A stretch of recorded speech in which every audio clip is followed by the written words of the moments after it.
Hey there, it's Miss Birds, and today we are going to learn how to create and build an Agamograph.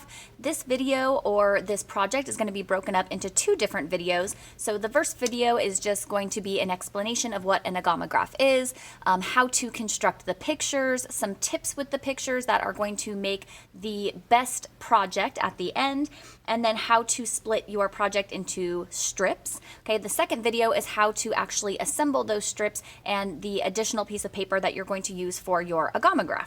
Now, your Agamograph is going to be two different images put together, and based on the perspective, you're going to see one picture on one side, and when we turn our project or our Agamograph, we're going to see a separate picture on the second side. So when you're starting your project, you're going to need to create two different pictures or images.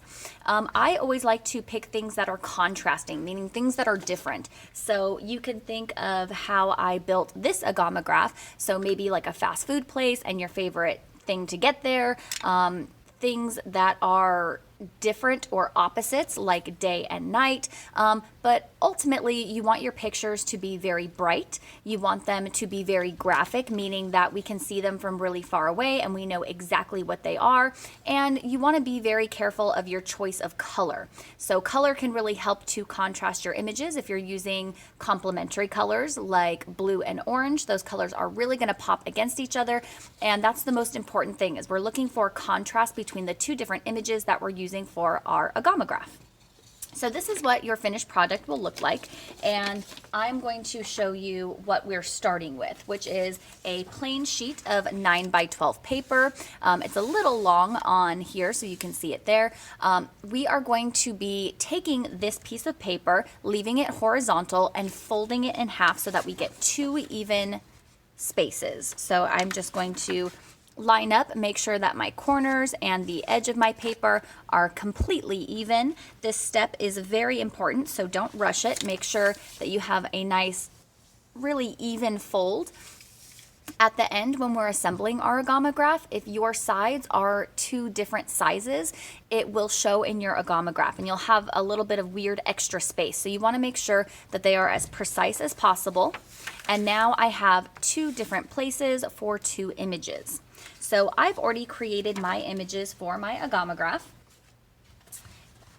and I have my image on the left and my image on the right. Now, something very important when you're creating your images is to make sure that they are one standalone image. So this will be one side of my Agamograph, so I need to make sure that that is visually appealing and that the whole image is there. Okay, on the second side, I have my second image, and it should be able to stand alone as its own piece of artwork. Okay, you can notice that not only did I do opposites like good and evil with Spider-Man and the Green Goblin, but I chose to use complementary colors in the background of my Agamograph to help also build that contrast when you're looking at the two images next to each other. So that ultimately is going to make my Agamograph look a lot more appealing, and it's going to help to really build my contrast. So as I was saying before, you want to make sure that your images are contrasting. And not only that, but you want to make sure that each side has a very large picture. If you draw something really small, the problem with that is that when we cut our image into different strips, you're not going to see the whole image through all the strips, and you're going to have a lot of empty blank space. So the larger you can create your drawing, the more space that you can take up, the more your drawing will show through each one of the panels. Okay, so if I go back to my first example, my milkshake takes up a large amount of space and a large amount of room, so it's easy to see. So that's what we want for our images. Okay, and again, you probably also want to create some type of background. Now this can either be a patterned background, or it can just be a plain background like a simple color. I just went through and kind of varied the lines a little bit, so some are longer, some are shorter, just to kind of give it a little bit more visual impact. Okay, but ultimately, again, we want two contrasting images. We want the images to be large, and we also want them to be graphic, easily readable from far away. Once you have your two images, you're going to go ahead and start dividing the images into 1-inch sections. So you want to make sure that you have a ruler handy and available. And what I'm going to do first is I'm going to cut down the line. So right on this line that is separating my two images, I want to make sure that I'm cutting exactly even.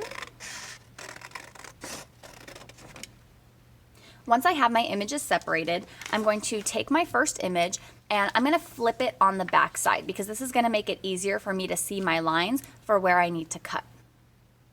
Now, if you've cut perfectly on the line, you'll see that this space measures exactly 6 inches. So what I'm going to do is I'm going to mark the inch mark to divide my panels.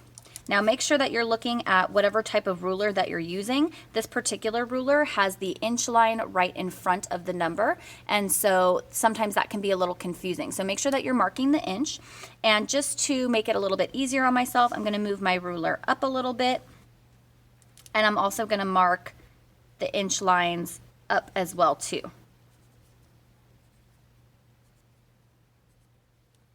Okay, now that I have my dashes, and they're not very dark, they're just very easy to see, I'm going to use my ruler just to make sure that I am dividing up my strips evenly.